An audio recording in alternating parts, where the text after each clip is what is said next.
Okay, so you want to run a medieval farm. The harvest has reached the barn on a later medieval English manor, and for a moment the year looks successful. Grain stands under cover. Draught animals wait to be fed. Months of household labor have become something solid enough to count.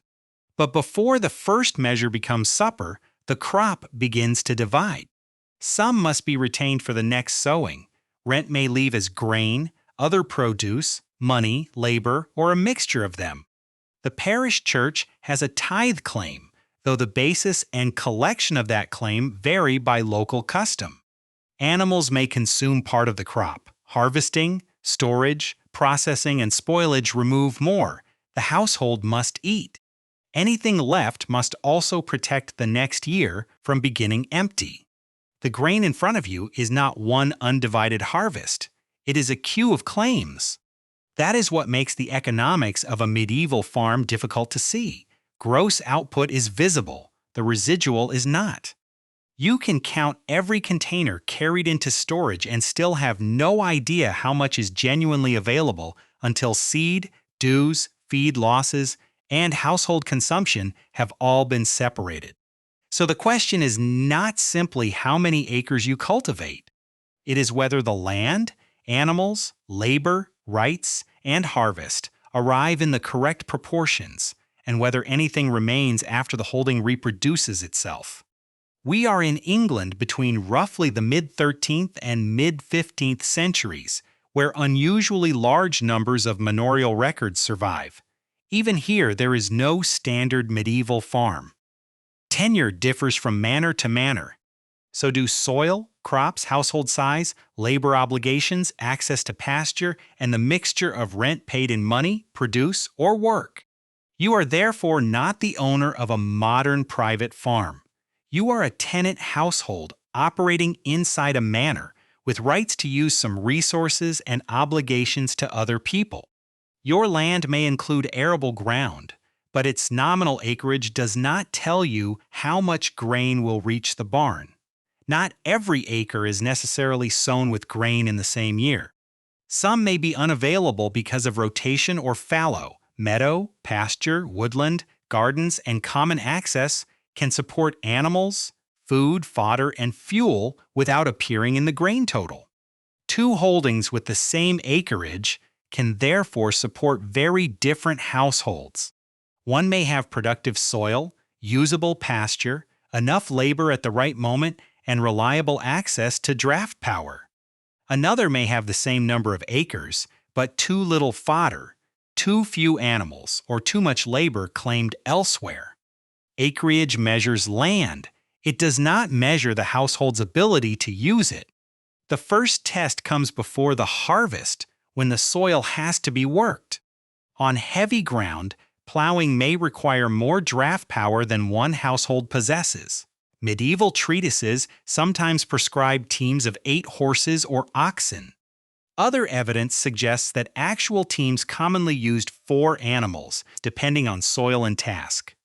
One educational account says many peasants possessed only about 2 oxen. Those figures do not describe one universal arrangement. They describe the problem. Your household can hold land without owning a complete plough team. To cultivate it, you may depend on animals and labor assembled with other households. If cooperation supplies the missing power at the correct moment, the land can be worked. If the team is unavailable, legal possession of the acres does not pull a plow through the soil. The scarce resource is coordinated capacity. That dependence also changes what livestock means. An ox is not merely an animal standing beside the field. It is part of the mechanism that turns land into a crop. Yet keeping draft animals requires pasture, fodder, water, and labor. The animal increases production while creating another claim on the holding's resources. More livestock is not automatically better. Too few animals can restrict cultivation. More animals than the available fodder can place the household under a different pressure. The necessary number depends on the soil, the task, the size of the working team, and whether the team is individually owned or shared. The supplied evidence cannot produce a universal livestock budget. It gives no dependable purchase cost, winter feed requirement, mortality rate, pasture allowance, or replacement schedule for one identified tenant household. What it does reveal is the bottleneck. The holding needs access to sufficient draft power when the agricultural calendar demands it, not necessarily private ownership of every animal in the team. Once the ground is worked and the crop is sown, the arithmetic seems simple. Sown acreage multiplied by harvest per acre gives gross grain. English summaries covering approximately 1250 to 1450 report average grain yields somewhere around 7 to 15 bushels per acre. In poor years, output could fall below 4 bushels per acre. That range is useful, but it is not a ready-made household budget. It combines grain crops and does not give one crop-specific yield for every manor, decade, or soil. A bushel also measures volume, so its weight depends on what grain fills it. Still, the contrast changes everything you see in the barn. At the upper end of the reported range, each sown acre sends several times more grain into storage than an acre producing fewer than 4 bushels. The land has not disappeared in the poor year. Rent rights have not necessarily disappeared. The household has not stopped eating. The animals have not stopped requiring support. Only the gross harvest has contracted. Before you can judge the result, you must separate seed. Harvested grain and replacement seed are not two independent resources. The next crop has to come from the present one. The amount retained depends on the crop and local sowing practice, neither of which can be established universally from the surviving figures in this research. That missing number matters.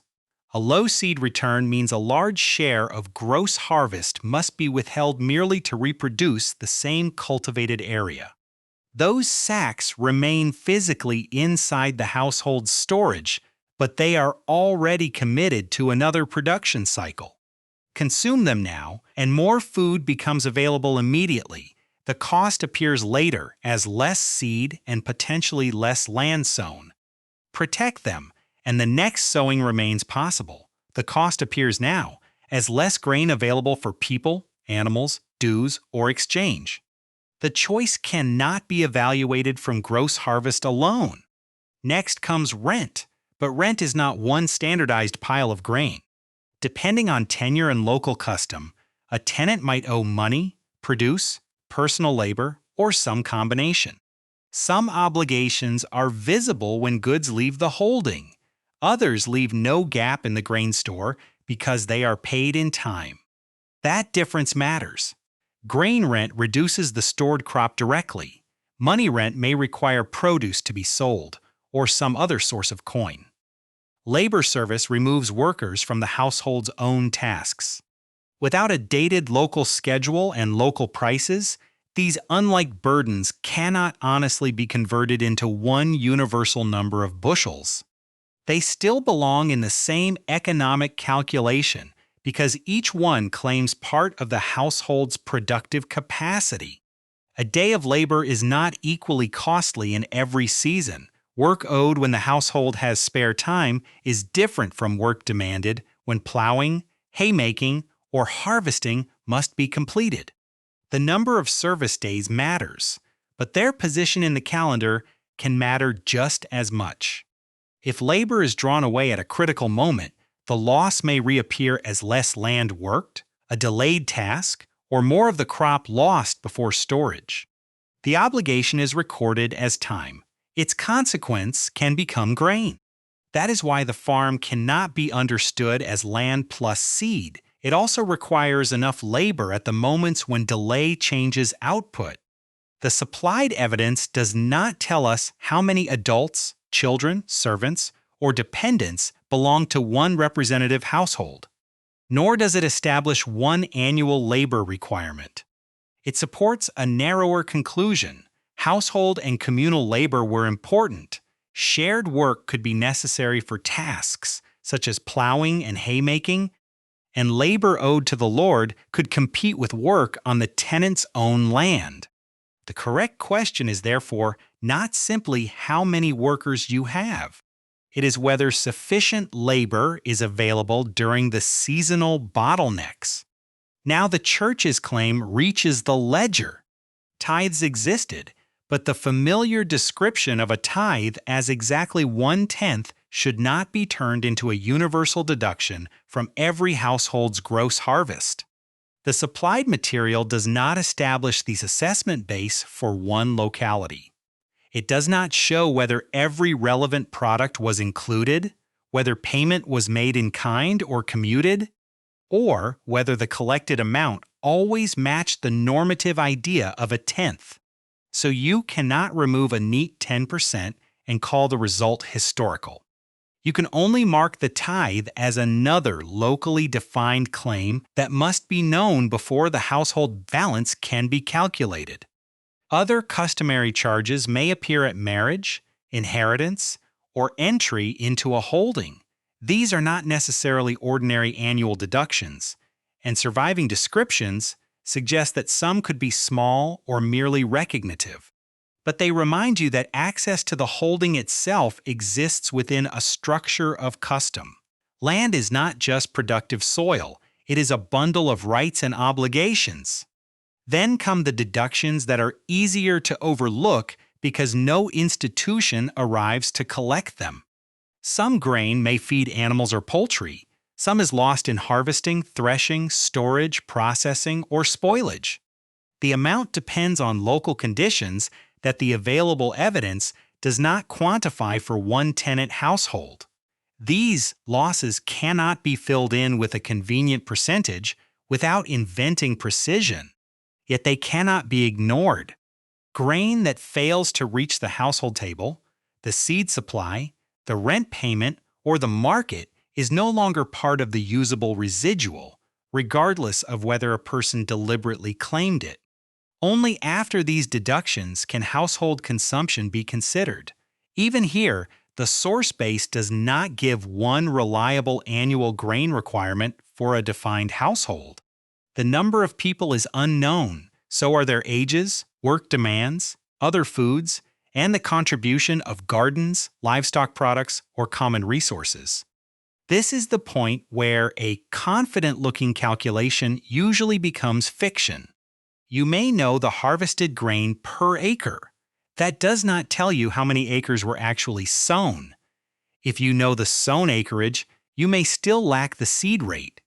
If you know the seed, you may lack the rent schedule. If you know the rent, you may not know the tithe basis, animal feed, losses, household composition, or carryover reserve. Every missing quantity sits between gross harvest and the answer you actually want. The complete ledger is straightforward in principle. Begin with the acres actually sown, not the nominal size of the holding. Multiply them by the harvest per acre. That gives gross grain. From it, subtract seed retained for the next sowing, rent paid in grain, the tithe actually assessed, grain fed to animals, processing and storage losses, household consumption, and any other grain obligations. What remains is the residual. But even that word must be handled carefully. Grain left after seed is not the same as grain left after dues. Grain left after dues is not the same as grain left after household consumption. Grain stored against next year is not automatically saleable surplus. Grain sold at market is not proof that the household had no unmet needs. Surplus changes meaning depending on where you stop the ledger. The strongest surviving English evidence shows why the calculation must be local. Thousands of medieval manuscripts preserve agricultural information in manorial accounts, tax registers, and tithe records. Some English accounts closed at Colmas, the 29th of September, and modern researchers must decide whether a figure belongs to the account's opening year, closing year, or year of harvest. Even the date on the ledger needs interpretation. More importantly, manorial accounts often record the Lord's demesnes more completely than they record the entire economy of an individual tenant household. They may provide excellent evidence for estate seed, wages, harvest, and sales without revealing every meal, informal exchange, reserve, or household loss. A domain account is not automatically your household account. That documentary boundary prevents us from reconstructing one supposedly typical farm with a precise final pile of grain. No complete set of figures in the supplied material combines sown acreage, crop-specific yield, seed rate, rent, tithe, labor obligations, feed, losses, household composition, consumption, and carryover stock for one identified tenant in 1 year. The absence of that final number is not a failure of the economic model. It is the most important warning the model gives you. Medieval farming was local enough that a plausible average assembled from unrelated figures can be less accurate than an honest unknown. You can still see the mechanism clearly when the harvest falls. Imagine the same sown acreage moving from a respectable point inside the reported English range to fewer than 4 bushels per acre. Gross grain contracts sharply. The household must now decide how many demands can still be met. The seed requirement may fall if less land will be sown. But that is not a painless saving. It reduces potential production in the next cycle. If the same acreage is to be maintained, a substantial seed claim remains. Rent and tithe may be negotiated, delayed, resisted, reduced, or collected according to local practice, but the research does not allow us to assume that every obligation falls in exact proportion to the crop. Animals still require support. People still require food. Losses do not become harmless because the harvest is smaller. As output contracts, each remaining measure of grain is asked to perform more jobs. One can become seed, food, animal feed, rent, tithe, reserve, or exchange. It cannot become all of them at once. If the residual remains positive after every required deduction, the household can store, sell, exchange, brew feed, or consume what remains. The particular use depends on circumstances that the surviving figures do not reveal. If the ledger reaches 0, the holding may continue into the next cycle, but without a grain cushion. There is no margin for an additional loss, a larger obligation, or a weaker harvest. If the ledger becomes negative, the shortage has to be met from somewhere else. The household may draw down reserves, purchase food, borrow, reduce consumption, sell livestock, or seek relief. The evidence packet does not quantify which response was most likely for one tenant, but each response moves the cost forward or transfers it to another asset.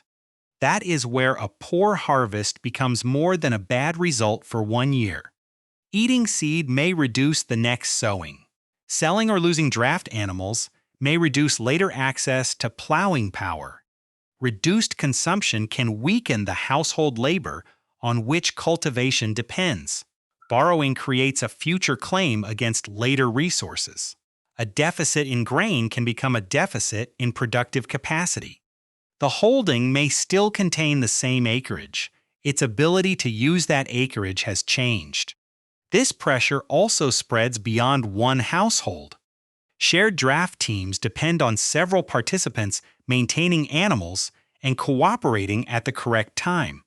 The Lord's demesne depends in part on tenant obligations. Tithe income depends on production and collection. A reduction in one household's capacity can therefore affect the resources and timing available elsewhere in the manor. The farm is a household economy, but it is not an isolated one. That becomes visible when you return to the livestock question. Suppose access to a working team depends on several households contributing animals. If one household can no longer maintain its share, the difficulty is not confined to the animal's owner. The team may have to be reorganized, reduced, or supplied by another participant. The research does not permit a numerical estimate of the resulting loss, but the direction is clear. Less coordinated draft power can restrict or delay cultivation. Labor can transmit the same pressure. A household facing a grain shortage may have less capacity to meet both its own seasonal work and obligations elsewhere. Yet the Lord's land and neighboring households also depend on work being available. A private shortfall becomes a coordination problem. The central risk is therefore not simply low yield. It is the combination of fluctuating output with claims and production requirements that do not all adjust at the same speed. A good harvest can conceal this structure because there is enough grain for several demands to coexist. Seed can be retained, obligations met, animals supported, and the household fed. A positive residual may remain. A middling harvest exposes the structure. The crop may cover reproduction and subsistence, but leave little flexibility. The holding continues, yet the visible harvest does not become a large disposable surplus. A poor harvest forces the claims into conflict. Protecting one function deprives another. The decision is no longer how to use a surplus. It is which part of the farm's present or future capacity must absorb the shortage. These are not three precise predictions for a standard farm. No such standard farm can be recovered from the supplied evidence. They are the three possible signs of the same ledger: positive, balanced, or negative. This also changes how you should interpret apparent prosperity at harvest. A barn full of grain can include next year's seed, produce already owed, animal feed, household food, and reserve. None of those categories is profit merely because the grain remains under your roof for a time. Household labor has not necessarily been compensated as a wage. Draught animals must be maintained before they can contribute again. Land rights may continue only while customary obligations are met.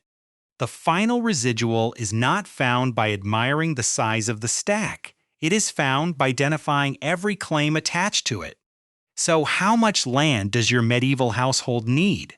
The evidence does not support one acreage. The answer depends on the share actually sown, crop yields, soil, household consumption, access to meadow and pasture, labor, draft power, dues, and losses. A larger nominal holding may not produce a larger usable residual if too little of it can be cultivated or if its other resources are inadequate. How much seed? Enough to sow the intended crop area at the locally appropriate rate. But the packet provides no securely established crop-specific sowing rate for the later medieval English household being imagined. Seed must therefore remain a variable, not a fabricated number. How much livestock? Enough access to draft power for the soil and task, together with whatever other animals the holding can support. Evidence ranges from prescriptive teams of 8 animals to apparent working teams of 4, while one limited educational account suggests many peasants possessed about 2 oxen and therefore had to cooperate. None of these figures defines a universal household herd. How much labor? Enough household and communal work at the seasonal moments when delay threatens output, after accounting for any labor service owed elsewhere. The surviving material does not provide one representative household labor calendar, so the critical measure is timing as well as the number of workers or days. And after rent, tithe, seed, animal feed, losses, and consumption, how much grain remains? Without one complete local account, you cannot honestly give a fixed amount. It may be a reserve or saleable surplus when the ledger is positive. It may be almost nothing when the holding merely reproduces itself. When the ledger is negative, the missing grain must be taken from reserves, future production, consumption, livestock, credit, or outside support. Now look again at the harvest under cover. At first, every measure seemed to be the reward for your work. Now the divisions are visible. Some grain belongs to the next sowing. Some answers customary or ecclesiastical claims. Some sustains animals and people. Some will disappear before it can serve any of them. Only the final residual is truly free to become reserve, exchange, or sale. A medieval farm is not an acreage that produces grain. It is a struggle to reproduce land, labor, animals, and obligations before the harvest runs out.